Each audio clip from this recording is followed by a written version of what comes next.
What's going on, everybody? Welcome back to the channel. I'm Steven. This is Steven in Stereo, and in today's video, I'm super excited to dive into a live performance of Nsync's Tearin' Up My Heart. I don't know any information about like what year this is from or anything, but I can tell just from the video quality that we are getting quite a throwback here. So I want to give a huge shout out to Mike over on Patreon for actually requesting this. Thank you so much. I'm super excited. If you guys are interested, I have a full uncut album reaction to the No Strings Attached album on my Patreon. You guys can check that out at the link in the description. I'm excited to check this out, so let's do it.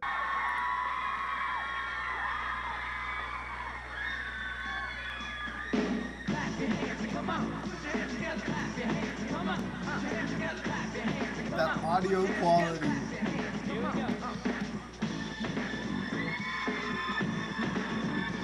Oh shit. You can't deny the swag.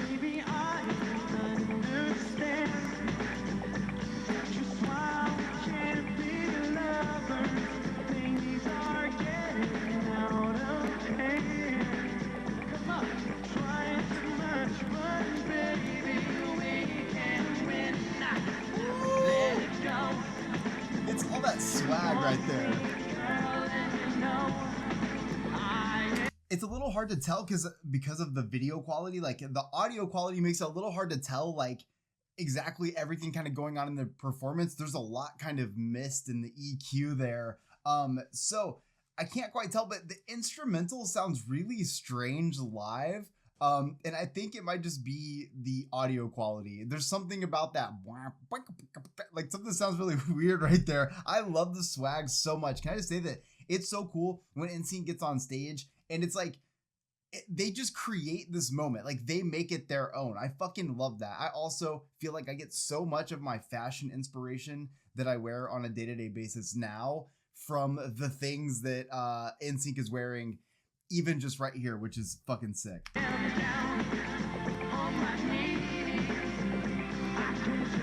Jay-Z gave it that point up.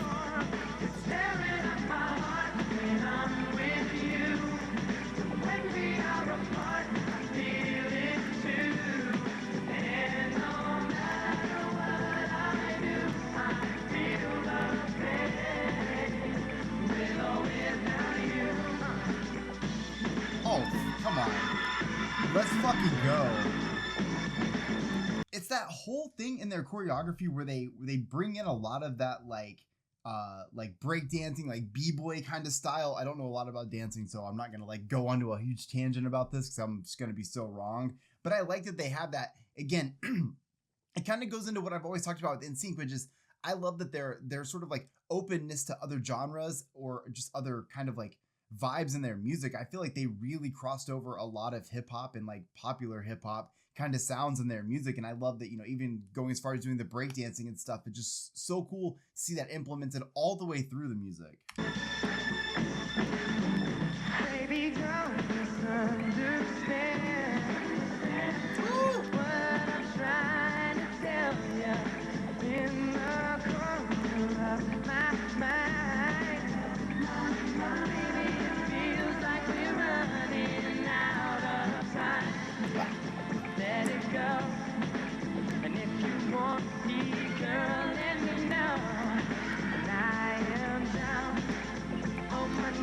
Okay, wait a minute. There's just so much swag in Justin's movement right here. Watch this. Hey. Ooh. I can't take it anymore. Tearing up my heart when I'm with you. When we are apart, I feel it too. And no matter what I do, I feel the pain.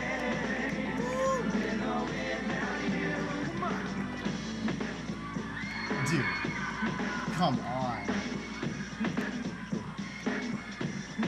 Like, there's something about this that it's just so hard to replicate because it's so hard to perform and dance at the same time. To be able to do all this at once is incredible to me. Like, and that's the thing too, before they go into this beautiful part that we're about to hear. The thing that I never understood about the amount of boy band hate that existed, I think it's a little bit more open these days. I think people are a little bit more like reasonable with the things they dislike. I think that boy bands got just like such a bad rep for no reason. It's just like people were bored, right?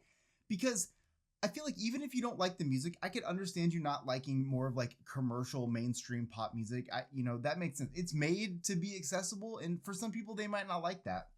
But it's really difficult.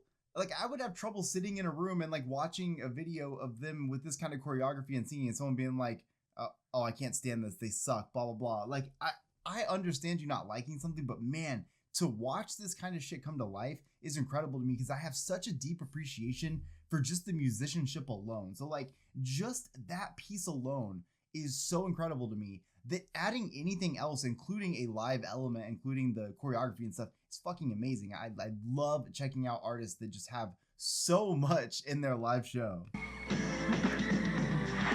Tearing up my heart and soul, we're apart, I feel it too.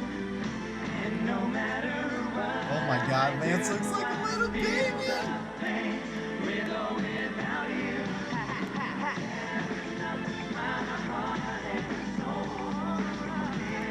I'm just gonna start just dressing like JC. It's such a vibe.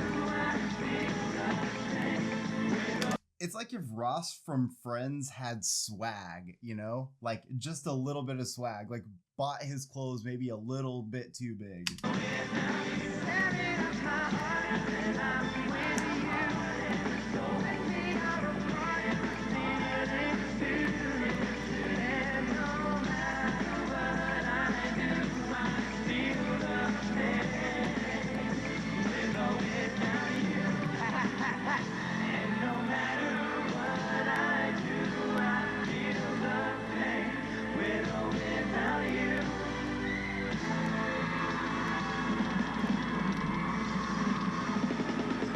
Comes in with the fucking drum fill. I feel a little bad kind of like being critical of the instrumental live now, because I don't think it's the band at all. I think it's just the audio quality. The amount of re-uploads this thing has probably had, at some point it's gonna lose a lot of that nice crispness. But what I love is that despite having to listen to it through essentially like a historical filter, I feel like you get to see that energy that I love so much from Nsync come to life. I feel like their live performance is really a demonstration of their songs. I think it's more so than just being that live performance. I think they truly connect with their shit, and that really comes to life when they pull this choreography out. You gotta think, going on stage and performing a song alone would be hard. I can barely walk up a flight of stairs. I don't think I would be performing a whole song, right? But imagine doing that with also like a lot of choreography, and it's not just doing the dance moves, but it's like they throw their body all over the place. It is truly that like cool like breakdancing kind of style, and they really put their whole fucking body into it. So this is a very physical performance, and I love seeing that. I don't know how old this is. I don't know like what the date, like, you know, as far as like where this was in their career, but I know that this was one of the songs that had to be one of the first major pop songs that I became obsessed with. I used to listen to this song over and over and over again, and then some. I think I had a cassette tape. Like, I'm pretty sure it was a cassette tape. And I think you used to be able to buy the cassettes as singles. Correct me if I'm wrong. I might have had a CD, but I know you could buy CDs as singles. I think I had a cassette tape that had like 2 songs on it, or like 4 songs or something. The swag, I say it every time, but the fashion and swag that Nsync had in the 90s and early 2000s is incredible. And I do still feel, while not every outfit wins, I feel like a lot of what they wore back then is very popular now. And as somebody who goes to a lot of vintage markets, I can tell you that there's a lot of it out there, and it's so fucking cool. It's so cool to look at, you know, however old this video is, maybe almost 30 years old, 25 years old or something, and then be able to see like where they're at now and also where culture has gone. It's so cool. So I want to give a huge shout out to Mike on Patreon. Thank you so much, not only for requesting this, but also for supporting me. I always have such a great time when it comes to Nsync. They are, I have to say, like, foundationally one of the most important bands as far as groups, bands, whatever, as far as my career is concerned, because of the amount of music that I love, because of being fascinated and obsessed with Nsync when I was young. Backstreet Boys, just different groups. They were accessible to me when I was young that I started listening to and becoming fascinated with. And then before you know it, you just fucking love pop music and you get to talk about music all the time. So I love that so much. It was always a little piece of my heart for Nsync. So I love y'all. I'll see you in the next one. Peace.